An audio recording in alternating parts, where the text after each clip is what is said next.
Hello and welcome to the Events Podcast. It's Thursday, the 11th of October, and I'm coming to you from our offices in Prague. Today, I had the pleasure to talk to Stuart Jones, who came on the line from Melbourne, Australia. Stuart runs some really interesting events. The first one is Coworkation, lifestyle retreats. So he rents a house in a cool place in Bali or Barcelona, and has a retreat for anything from a week to a month with entrepreneurs where they do a lot of cool adventures, but also work on their businesses. And in addition, the really impressive thing about Stuart is he started a new conference this year called Freedom X Fest, which was run in a remote village in the Pyrenees. And from never having run this conference before, he got over 400 attendees, and it was a 6-day conference. So that's really a huge undertaking. And we get into how he managed to do that, how he built his Facebook community, and really ran an epic event in the first year. Stuart's had a lot of adventures. He came to Spain and he started off running a pop-up youth hostel in his apartment. He ran tours to Oktoberfest. Really cool, interesting guy. So I hope you enjoy the interview. Remember, the podcast is sponsored by EventsFrame. That's the company I'm involved in. We are ticketing and attendee management, so think Eventbrite, but without the ticket fees. It's a really great product. Please, if you're interested to try it, just email me, dan@eventsframe.com, dan@eventsframe.com. I'll give you a special podcast discount if you put podcast in the title. No ticket fees, creates great websites, or you can embed the tickets in your own site. We've got QR code check-in. We've got amazing discounts, really cool landing pages. So give it a go. And that's it for today. Hope you enjoy the interview. And here's Stuart. Hello and welcome to the Events Podcast. I'm delighted to be here today with Stuart Jones from Coworkation.com. How are you doing, Stuart? Yeah, great, Dan. Great to be chatting with you, mate. Yeah, you too. We were just chatting. I'm in Prague today. Stuart's in Melbourne, Australia, where I spent a year. I actually know to call it Melbourne because English people normally call it Melbourne, and it's actually Melbourne. Yeah. Well, the Spanish when I was in Barcelona would call it Melbourne. Melbourne, sure. Yeah. Yeah, well, look, Stuart's been on my radar for a while because he runs a bunch of events, Coworkation, which are kind of like retreats for digital nomads and location-independent entrepreneurs, and Freedom X Fest, which I know is being rebranded, and that's kind of a conference event, which looked like it was really cool in Spain recently. So we were both on a couple of podcasts. There was a freedom loving podcast with Kevin Koskela, which we were both on, and that's where I first heard you. And then Chris Reynolds' podcast, the Business Method, which you were on and I was on as well. So we've kind of crossed podcast paths, and so I really wanted to get you on to talk about your events. Yeah, thanks for inviting me on, mate. And if I can help out with anything with regards to events, then I guess it's been part of my life for the past 15 to 20 years, creating events. That's sort of like all I've done really with my careers. So yeah, that's cool. Well, can you give us a bit of background? Just people who don't know you, like, how did you get into the entrepreneurial space? Obviously, you're from Australia. And you've spent time in Europe. And what was your background that led you to be an entrepreneur? I ran out of money. I was back. Yes, I was forced into it. Really, I was backpacking, and I'd been on the road for a couple of years. I got to Spain, on the west coast of Spain, San Sebastian, beautiful beachside town. Was pretty much all out of money. I thought, geez, okay, I've got to do something here, and I had a working visa for the UK, and it's pretty common for Aussies, as you might know, to go across to London and pour beers in a pub, and that was the same thing. Reverse to Australia, actually. That's pretty much what. Right. Yeah. Exact. Yes, that was the plan. But then I thought it didn't really excite me to go and do that. I like to have a beer, but to be pouring beers in a pub in London didn't really sort of thrill me. So I was in San Sebastian and thought, what can I do? And I had a friend there that I met on a previous backpacking trip a couple of years ago that ran pensions, like hostels, basically, like pop-up hostels over the summer. So I thought, hang on, maybe I'll do that. I'll rent out an apartment for the summer, and then I'll just find some other backpackers to come and stay with me, and I'll mark it up and try and make some money that way. And it kind of worked. This is interesting. Sorry, just to jump in. I'll probably be jumping in. Right. This is a lot of interesting stuff here. So I didn't realize this existed. There's a bunch of people at the time just renting out a house or an apartment and making their own kind of non-regulated hostel, just renting out rooms. Yeah, that's cool. Yeah, exactly, and just quietly on the non-regulated part. Yeah, that's right. Although it was 15 years ago, so but sure, no, it was before the hostel world, and I didn't even have a Hotmail account or anything back in those days. So people would just jump off trains and then they'd go around, walk around the old town, and start buzzing on doors to look for apartments. So I used to go down, and there was a whole bunch of other old ladies from locals that would be down at the train station, and we'd go approach the backpackers and say, "Do you need a place to stay?" I remember those days. I mean, that's probably a similar age, because I remember the days when you used to turn up to a city and there'd be people hanging around. Especially in Eastern Europe, you'd get the old ladies around the train station with their apartments or renting and stuff. It was interesting. You don't see that. I think Airbnb and everything's just blitzed that nowadays, but that's how it used to be.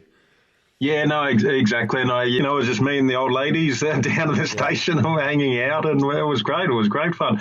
But I had a sort of a bit of a competitive advantage on them in that I spoke English fluently, and I was another backpacker myself. So, they'd go off and, say something in Spanish, and the backpacker would look at them very blankly and then look at me and say, "What's she saying?" "Oh, she's looking for, like, do you need a place to stay, mate? I've got one." And they said, "Yeah, cool, off we go."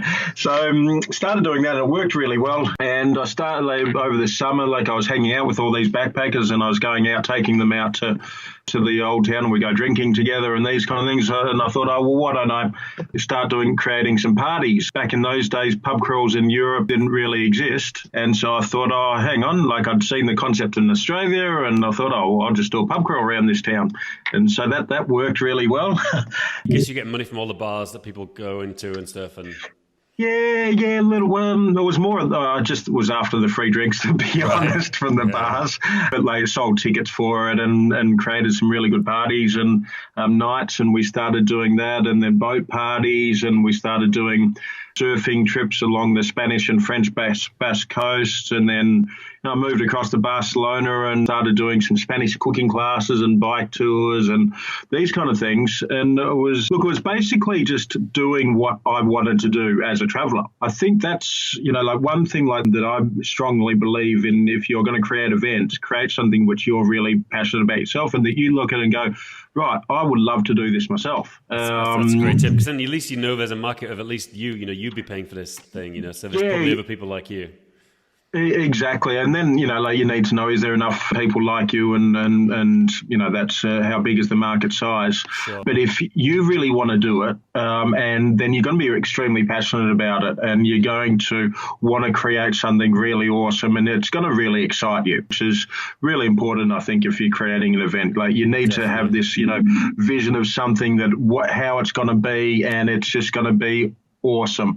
You'll sort of work towards that. And a lot of the time it doesn't, turn out the shape of it will be different to the way you envision it, but you'll work towards something whereby it'll just be something which you would dream about going to. Definitely. It's tough to fake enthusiasm like that. That's the thing. If you're really genuinely enthusiastic about it, then people can always tell when they come to your event, whatever it is, even if it's a pub crawl or if it's a tour you're doing, they can see that you're really into it.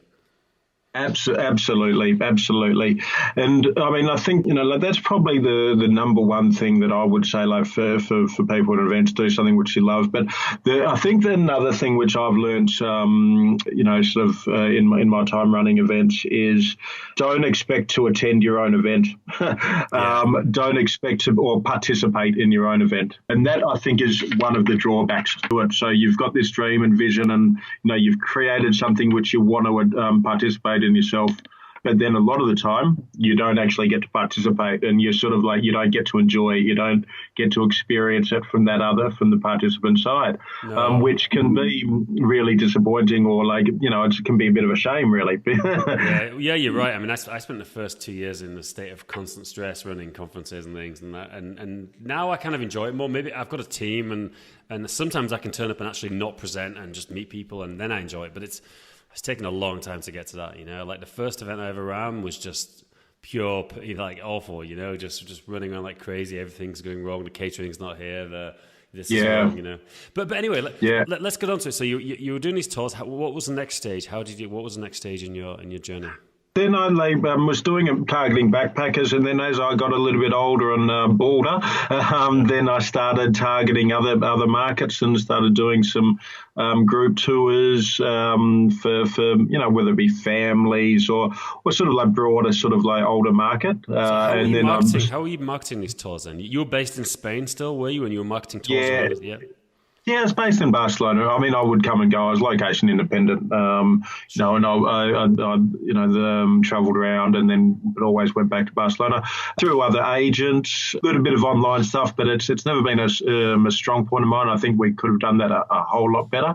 And then we started doing festivals as well. And then what type of festivals? Like music festivals?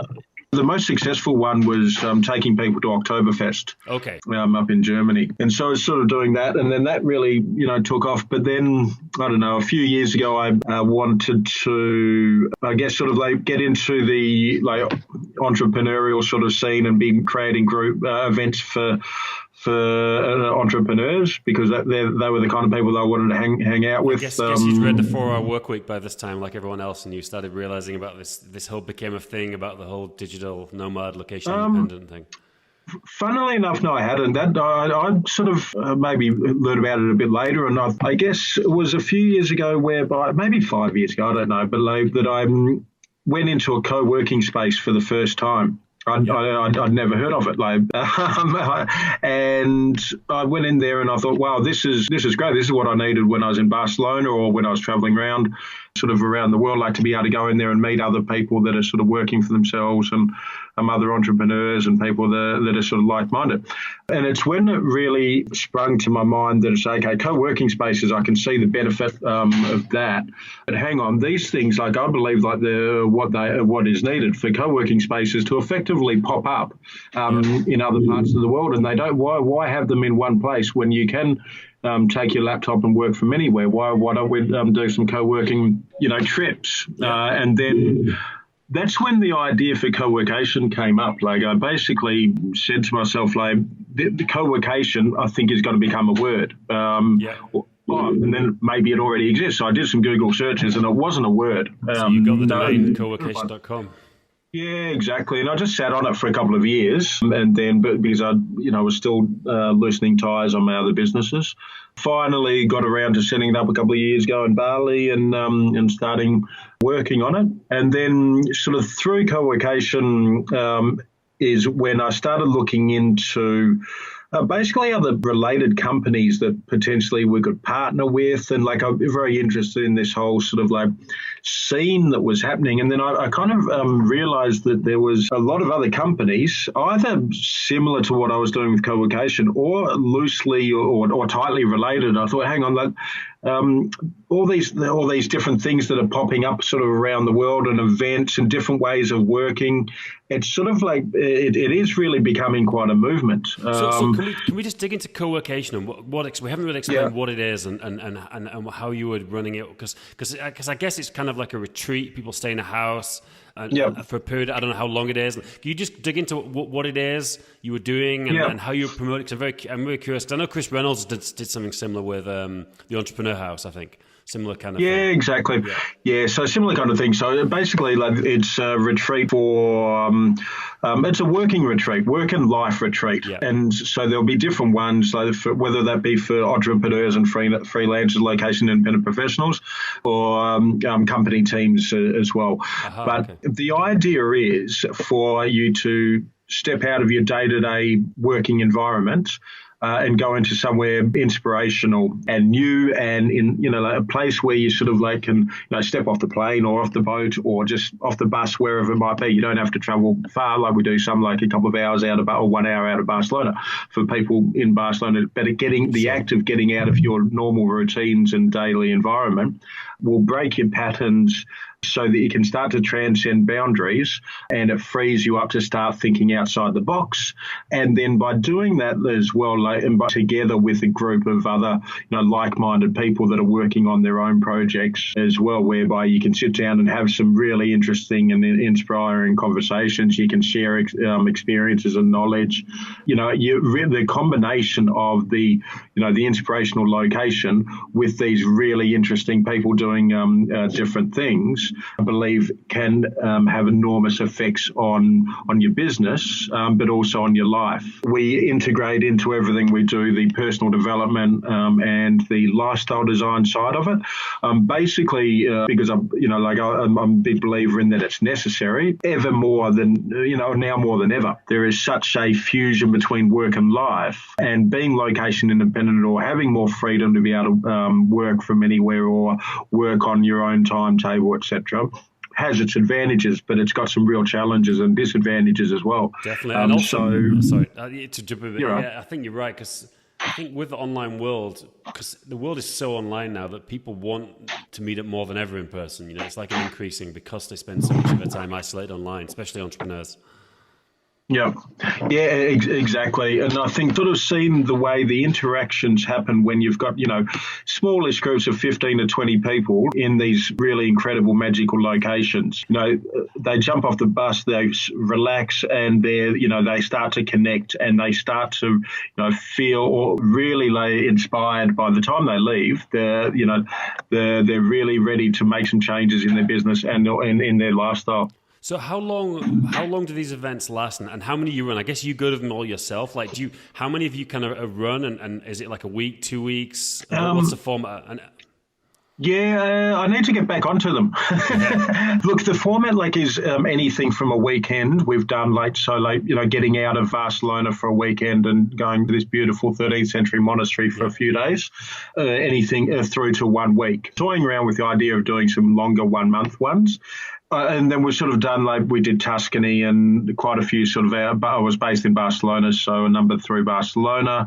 And then I've moved to Australia. I've got to be setting up some things here to do around in Australia, and then also in Bali.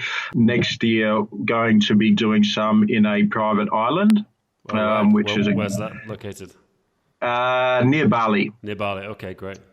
Yeah, so we'll have the island exclusive for the retreat. It's a beautiful tropical island. It takes about 20 minutes to walk around. So that's really excited about having that one set up. Just curious, so just talking logistics here, that's really interesting.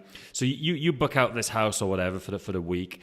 Then how are you promoting it? How are you getting people to come? Like, how are you getting? Are you building an email list? Are you promoting in forums and things? What's your sort of marketing channel to get people to come to your events? I mean, still working on that. I guess you always are. No one's ever got everything figured out, but obviously you've got people to come.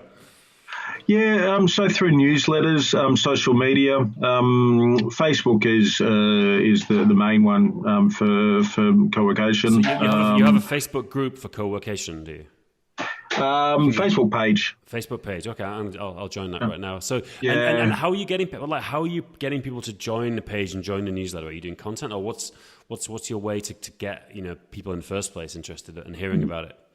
Yeah, it's through content. A lot of it is through content. And look, I mean, we're dealing with interesting stuff. So that it's I think a lot easier for us to create a following because we're going to beautiful locations. Some of the social media the photography and the videography that we've got magical. Yeah, so you got some cool YouTube videos on Coworkation channel. Yeah, got some interesting ones there. And look, I mean, what we're doing really lends itself to be able to do that. But then also the broader movement, sort of like things that related to this new way of working and living. People are genuinely interested in it. So, and I talk a lot about, Coworkation talks a lot about, I guess this, I believe it's a movement, or the evolving way in we're working and living. People are really interested because they're living it. We're all in this at the moment.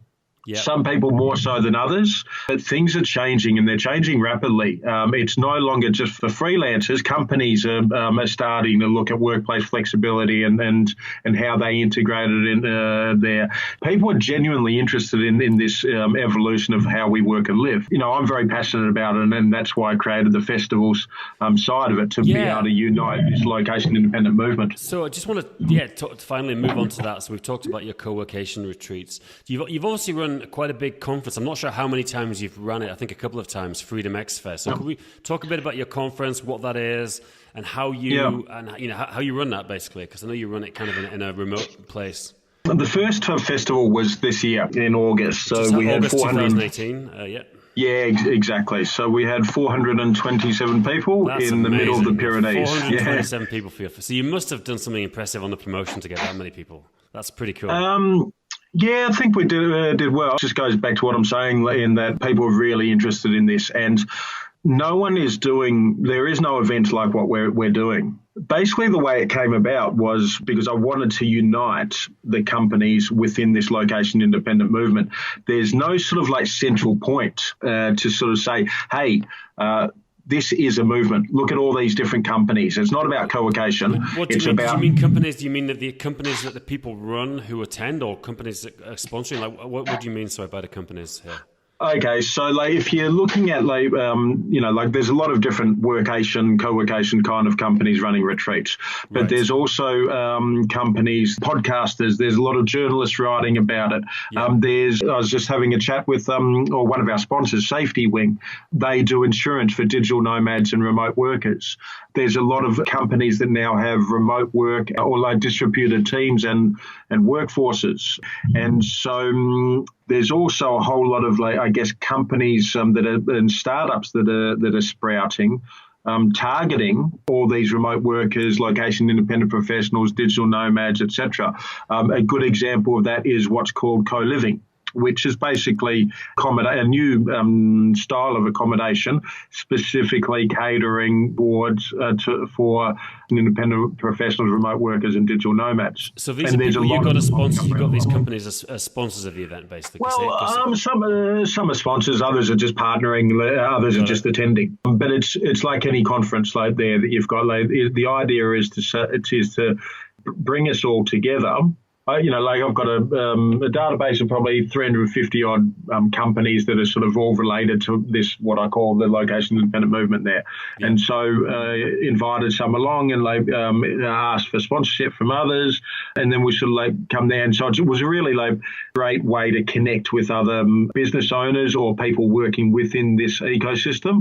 But then also for people that are interested in this new way of working and living that would wanted to come along and listen to the talks and the workshops and connect with other like-minded people, there was also a lot of that. So a lot of our target market for the individual companies were at the festival as well. So what was because that's a really impressive number for a first event, over 400 people. Like, what was your main way of getting people? Was it through these partner companies, or was it just putting stuff on YouTube and Instagram and stuff, or forum?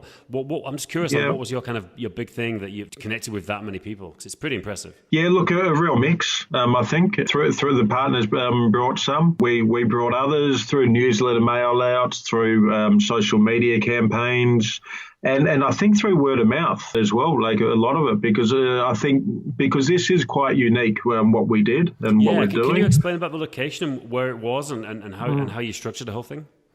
Yeah, so I stumbled across this village 2 hours from Barcelona, which is kind of a village, but not really a village. So it used to be a village, and then it was abandoned, and then a family took over it and renovated it, and basically, they do a lot of weddings there and these kind of things. And there's I can't remember, I think there's 13 or 15 cottages, and then also through my first company that I set up in Spain, we have a lot of tents and sleeping bags and the things that we use for festivals. Sure. So we had a lot of people camping there as well. And then other people would find their own accommodation. And it's in this incredibly unique location 2 hours from Barcelona with Pyrenees mountains halfway up with them. And so you've got the Rocky Mountains behind, and then you look down below the valley, and it's got a lovely swimming pool. There's hiking trails, there's rock climbing, there's football fields, there's volleyball, there's this, that.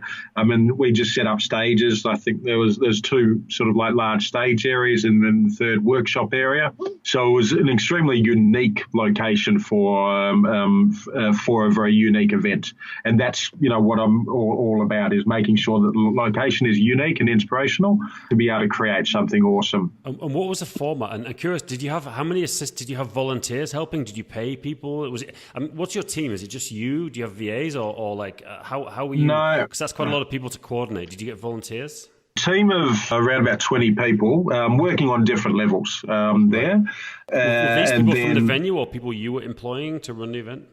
No, they came to you. They're all sort of like within the like location independent sort of network, I guess. Yes. There was also volunteers that once again, like we put, newsletters out and say, do you want to come and volunteer? And we had other volunteers that came along. Yeah, so I don't know, it was a fantastic event, and so now the focus is on setting it up for 2019. Yeah, what's the plan? Where are you planning on running it in 2019? Well, there is going to be 2 locations. In June, we have a private island. We've got rented out the whole island. Will be exclusive for the festival near Bali. On there's I don't know how many hectares, but it takes 20 minutes to walk around the island. There's 17 villas on the island. Plus we'll be doing some camping and marquees and glamping and this kind of thing, but then also having accommodation on the surrounding islands. That's going to be very exciting. Like the potential for us to, that it gives us by the fact that we've got an island exclusive for the event. So how many days are you planning on running the event? It's 1 week. 1 week. Wow. So it's a long event, a lot of workshops, a lot of breakout sessions and stuff. Absolutely. We'll be setting up zones underneath palm trees, and Nice. We've got a pirate ship that we'll be doing workshops on as we're sailing around. And then it's one of those things it's not only work, it's also enjoyment. So there'll be, diving, snorkeling, surfing trips. There'll be live music. There'll be, Indonesian cooking classes and these kind of things as well, because really firstly it's spread out over 7 days, and the idea, but it's really to try and create a microcosm for what this whole movement is all about, and it's about the intersection between work and life. Fantastic. Where's the second event you're planning? You said you were planning two events. Yeah, in Spain in October, 1 hour from Barcelona, in a 13th century monastery where I've done a few retreats. It's an incredible place. It's absolutely magical. It's got a beautiful infinity swimming pool that overlooks a national park. It's luxurious in the accommodations and the setup. It's got a beautiful, but it maintains its heritage. You still walk in and feel as though you're in a 13th century monastery until you look at the bathrooms and the beds and the furnitures around and these kind of things. So it's huge old church or chapel was part of it, where we'll be doing there'll be the main stage in this thing, and so you've got the pulpits in there and these beautiful archways. It's going to be pretty incredible. Sounds good. Look, it'd be great to talk longer, Stuart. Unfortunately, we have to cut it short today, but that's a really good overview of what you're doing. Really interesting stuff, and I think this trend of the co-workation type event where it's a focus on building your business, but also having a holiday at the same time is one that's just getting bigger, and it's really cool what you're doing here. So best of luck with everything, and it's been great to talk. Thank you so much, Dan. Appreciate it. All the best. All right. Cheers, mate. Do you want to sell more tickets to your amazing events? EventsFrame event ticketing has been built to minimize the amount of time it takes to buy a ticket. Result? You sell more tickets. Check out eventsframe.com.